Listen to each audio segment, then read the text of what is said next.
Welcome to Take 5. Look who we have. It is the one and only Sue Bird. Here you go. Thanks. Hold on to that. I feel better now. I feel better. All right. Okay, Chris, run. Keep running. Paraglide. This is it. All right, let's shift gears now. We'll do the Fast Five. This is just a look at 5 things making news today, hand-selected for your convenience. The new arena at Seattle Center, formerly known as Key, it's going to cost more and take longer than expected. Today, we got a new look at the construction progress.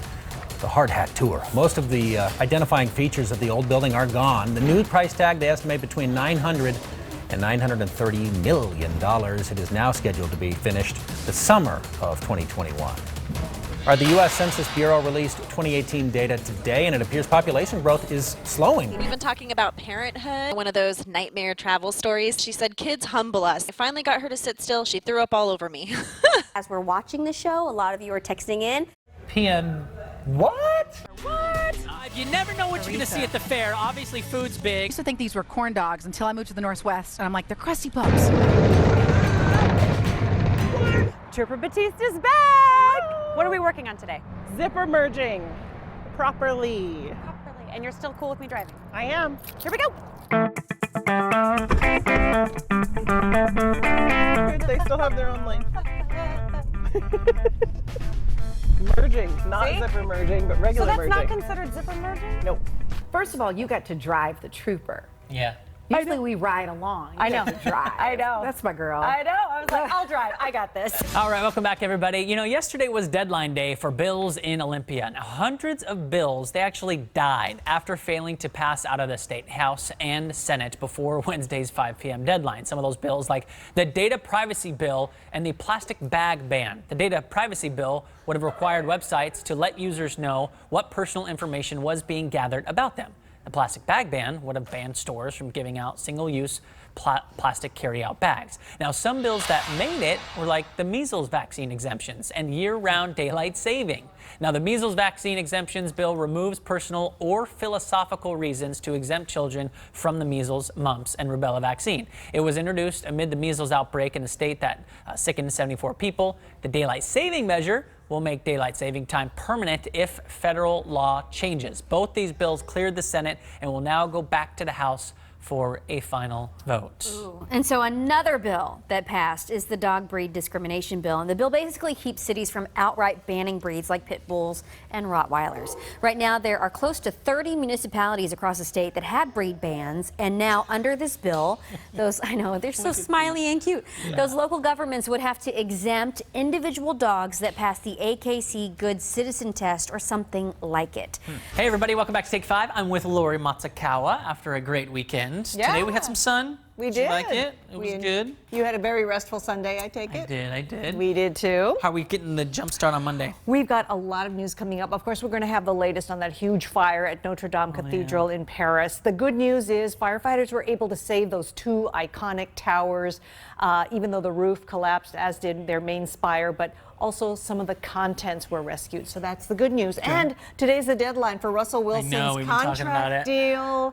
Where does it stand? We're going to have Paul Sylvie come and tell us. I can't wait to hear Paul's take on it. So today we're getting to the bottom of the confusion over Senate Bill 5326. This bill will remove the exemption for unemployment insurance, remove the exemption from workers' comp, and remove the exemption from the B&O tax. And even when we looked at the actual legislation proposed before yesterday's show, it says the legislature intends to encourage a competitive marketplace by removing these broad exemptions for businesses that rely on booth renters. The problem is that some of these claims didn't tell the whole story, and frankly, borders on just not being true. First of all, as we mentioned yesterday, a hairstylist who is an independent contractor can opt out of unemployment insurance and workers' comp. But B&O taxes, they are not exempt. In fact, we caught up with a stylist who rents her booth paying B&O taxes today.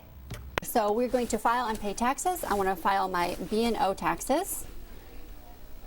There's my information about my account. This is my UBI number, which is associated with my business license. I'm already in there, so I want to confirm this is me. Now, as far as paying B&O taxes, yes, you have to pay those, and we do. So they're separate things. The B&O tax and having access to unemployment and workers' comp is what separates employee from business owner. and removing that right to choose is unethical. This Friday, the viaduct closes for good. We mean business. Glenn, can I be honest with you? Please. And then to get off the bus, you pull the little wire to get off the bus. Going to be next to the window, right? And this little thing goes ding. On northbound 99. But that's why you take the bus to West Seattle, because there's a bus lane, right? That no cars can go in. Hey, Seattle, we got a deal. Go Hawks! Sure enough, it's Tyler on the screen. I'm like, what's going on? And he's got 3 chains. And first of all, he's got Chris Carson's necklace on. He's got Nico Thorpe's easy chain on. Absolutely hilarious. And you don't see who's underneath the sheet and everything else. And sure enough, DJ Fluker pops out. I thought it was absolutely hilarious. He shouldn't have said I had on other people's chains, because I should have been the one to say that. You'd kind of air it out a little Nah, bit. that's all good, though. Okay, speaking of positivity, there is some positivity in the 5-5. Yeah? Should we take a look? Okay. I'm gonna walk over. If you're new to the show, I always say, this is our social community that we have going on 24/7, and we like Facebook because that's where your stuff lives forever. So I want to show you a couple things. Marnie says, hey, she wants everyone to remember that it's National Park Week. All right, let's set the scene for a moment. The median income for a computer programmer is $87,000. And yet, despite programs to increase the number of women in the field, now you may be thinking, oh, they're just starting a family. Nope. That's not the case in the male-dominated world of technology. I have to say, I think I had the best job today. I joked on social media. I said, all the journalists who are poring over the Mueller report, I'm actually with thousands of inspiring kids. Yeah. Time for the best high five. I'm ready. Yeah. Going? The gentleman controlling it looks terribly confused here. This is Tim. Tim. Celebrating 35 years. I think you're probably about to see a big splash right here. Yep, definitely higher than normal. You don't want any of this. Storm. Number 1 fan. Giving you an update. Right now, we are in the mid-60s. Even though we had the cloud cover, it has been feeling very, very nice out there. 65 currently in Seattle. Look at Chehalis at 70. Puyallup at 67. Same thing for you folks in the Tacoma area. Shout out to you guys. Cooler on the coast and cooler along the Strait and Friday Harbor. You folks are in the mid-50s. So temperatures over the next couple of days actually go down. You're really centered and focused. And there's very few times in our life where we're that quiet. Relaxing. Don't bother me, I'm relaxing. I know. Isn't that heavenly?